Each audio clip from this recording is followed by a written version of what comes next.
Hello everyone, welcome back to Aarti's garden.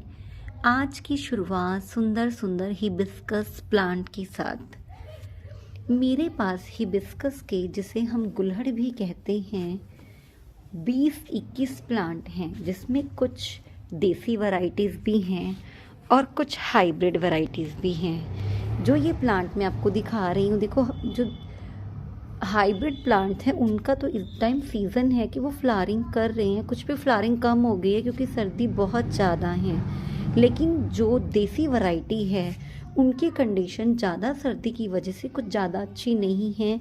काफ़ी हद तक उनके पत्ते झड़ गए हैं, लेकिन जैसे ही फरवरी स्प्रिंग सीज़न आएगा इनकी दोबारा से ग्रोथ स्टार्ट हो जाएगी। वैसे इसके ऊपर फ्लावर्स अब भी आ रहे हैं। ये भी एक देसी वैरायटी है। इसका फ्लावर बहुत बड़ा रहता है, लेकिन सर्दी ज़्यादा होने की वजह से इस टाइम फ्लावर का साइज़ काफ़ी छोटा है। ये हिबिस्कस की हाइब्रिड वैरायटी है। इसके ऊपर बहुत फ्लावरिंग चलती रही, अब तक भी बहुत सुंदर सुंदर फूल आ रहे थे। अब ये देखिए, इसके ऊपर बर्ड्स भी कितनी सुंदर सुंदर बनी हुई हैं अब भी। और एक ये फ्लावर खिलने वाला है। ये डार्क ऑरेंज कलर है जो कि बहुत सुंदर लगता है। इसकी ग्रोथ अच्छी है क्योंकि हाइब्रिड का तो विंटर सीजन में फ्लावरिंग टाइम रहता है, कभी थोड़ा कम कभी ज़्यादा। ये ज़्यादा गर्मी के टाइम में फ्लावरिंग नहीं करते, जबकि जो देसी वैरायटी है वो ज़्यादा गर्मी में फ्लावरिंग करती है। ये भी मेरी हिबिस्कस की देसी वैरायटी है। इसके ऊपर वाइट कलर के फ्लावर आते हैं जिनका साइज़ काफ़ी बड़ा रहता है, लेकिन इसके भी पत्ते सारे सर्दी की वजह से झड़ गए हैं। लेकिन अब जैसे ही बाहर का मौसम आएगा, स्प्रिंग सीज़न, इनमें दोबारा नई ग्रोथ शुरू हो जाएगी। और यहाँ ये देखिए आप, ये मेरे देसी हिबिस्कस के डबल पेटल फ्लावर प्लांट हैं दोनों, जिनमें डबल पेटल फ्लावर आते हैं, लेकिन इनकी कंडीशन उतनी ख़राब नहीं है। इनके पत्ते उतने नहीं झड़े। ये देखिए, इनकी कंडीशन अभी भी अच्छी बनी हुई है। और यहाँ से लेके वहाँ तक लास्ट तक जितने भी गमले हैं, इन सब ने मेरे हाइब्रिड हिबिस्कस के प्लांट हैं। इसके अलावा मेरे टेरेस पर भी 3-4 हिबिस्कस प्लांट है, जिसमें से एक लालटेन हिबिस्कस है जिसका फ्लावर सबसे खूबसूरत है, एक डिफरेंट वैरायटी लगता है। ये भी हाइब्रिड हिबिस्कस है। ये येलो कलर है, लेकिन अभी ज़्यादा सर्दी होने की वजह से इसका भी फूल का साइज़ थोड़ा सा छोटा है। और ये देखिए, ये हाइब्रिड हिबिस्कस का पिंक कलर है। इसका वैसे साइज़ बहुत बड़ा रहता है, लेकिन इस टाइम ज़्यादा सर्दी की वजह से थोड़े फूल छोटे आ रहे हैं। मेरे पास हिबिस्कस के बहुत सारे प्लांट्स हैं और मुझे लगता है जो जितने भी प्लांट लवर्स हैं या जिन्हें गार्डनिंग का शौक़ है, उन सबके यहाँ हिबिस्कस प्लांट तो ज़रूर रहता होगा। चाहे किसी के यहाँ 1 या 2 पौधे हों, लेकिन हिबिस्कस प्लांट सभी के यहाँ ज़रूर रहता है, क्योंकि ये एक बहुत ही हार्डी प्लांट है और बहुत ज़्यादा केयर नहीं मांगता। सिर्फ इसमें जब मिली बग्स का अटैक होता है तब हमें थोड़ा ध्यान रखना पड़ता है। अदरवाइज़ हिबिस्कस प्लांट को गर्मी के मौसम में जो देसी वैरायटी है वो तो भर भर के फ्लावर करती है। मतलब पॉट्स में भी अगर मैंने प्लांट लगाए हुए हैं, आप देखेंगे कि एक दिन में 3-4 फूल तो हर दिन खिलते ही रहते हैं। और हाइब्रिड हिबिस्कस में विंटर सीजन में फ्लावरिंग अच्छी होती है। इस टाइम पे आप इसे, जो देसी वैरायटी है या इस टाइम तो चाहे हाइब्रिड भी है, कुछ दिन के लिए इनमें पानी थोड़ा कम दें और उसके बाद इनकी थोड़ी हल्की फुल्की गुड़ाई करके, जैसे मिट्टी कैसी होनी चाहिए, वेल ड्रेन कि मिट्टी, ये देखिए, भुरभुरी हो। ऐसा ना हो कि मिट्टी पूरी तरह से इसमें जमी रहे या चिकनी मिट्टी हो। इसकी हल्की फुल्की गुड़ाई करते रहें और हो सके तो मल्चिंग कर दीजिए।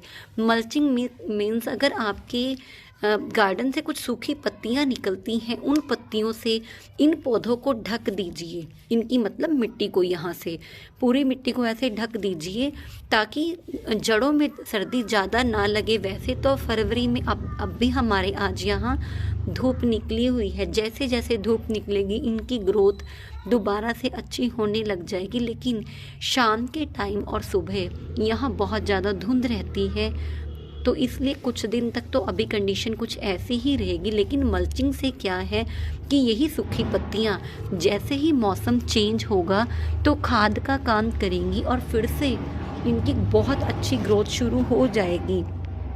वैसे ही हिबिस्कस प्लांट को रूट बॉन्ड होना पसंद है कि इसे अगर गमले में इसकी रूट बॉन्ड हो भी जाए तब भी बहुत जल्दी जल्दी रीपॉटिंग की ज़रूरत नहीं रहती। मेरा ये प्लांट इसकी अच्छी ग्रोथ रहती है और काफ़ी बड़ा ऊंचा हो गया। यहाँ भी देखिए इसके ऊपर ये देसी हिबिस्कस है, इसके ऊपर अब भी बर्ड्स आई हुई हैं, लेकिन सर्दी की वजह से थोड़े धीरे धीरे बर्ड्स खुलती हैं और फूल का साइज़ छोटा हो गया है। वैसे इसका फूल बहुत बड़ा रहता है और हाइब्रिड हिबिस्कस का भी फ्लावर साइज़ काफ़ी बड़ा रहता है। तो इस टाइम सिर्फ आपने क्या करना है कि कभी कभी इनकी हल्की फुल्की गुड़ाई कर दीजिए और पानी थोड़ा कम दीजिए, यानी कि जब तक इनकी मिट्टी अच्छे से सूख ना जाए तब तक हिबिस्कस प्लांट को वाटरिंग की मत कीजिए। और जब आप इन्हें पानी जिस दिन देते हैं तो पूरी शावरिंग के साथ, यानी कि इनके पूरे पत्तों को अच्छे से नहला दीजिए ताकि जितनी ओस की बूंदें इनके ऊपर गिरी हैं वो सारी की सारी अच्छे से धुल जाएं और ये पौधे अच्छे से नहा ले और ये अपनी अच्छे से फिर से नई ग्रोथ कर सकें।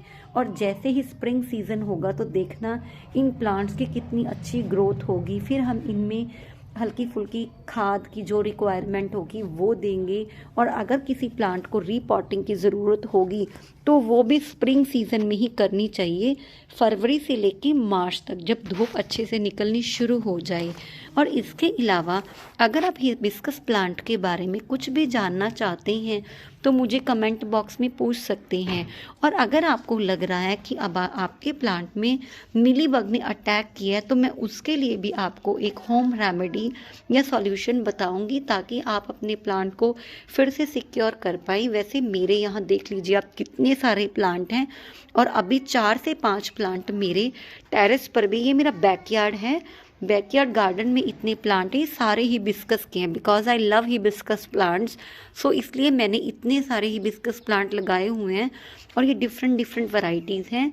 लेकिन जो मेरा टेरेस पे प्लांट है या आगे वाले मेरे गार्डन में भी है, ग्राउंड फ्लोर पर ही, उसमें भी कुछ हिबिस्कस प्लांट हैं, कभी आपके साथ वो भी शेयर करूँगी। और जैसे ही स्प्रिंग सीज़न में इनकी अच्छी ग्रोथ होगी तो इनको आपके साथ फिर से शेयर करूँगी।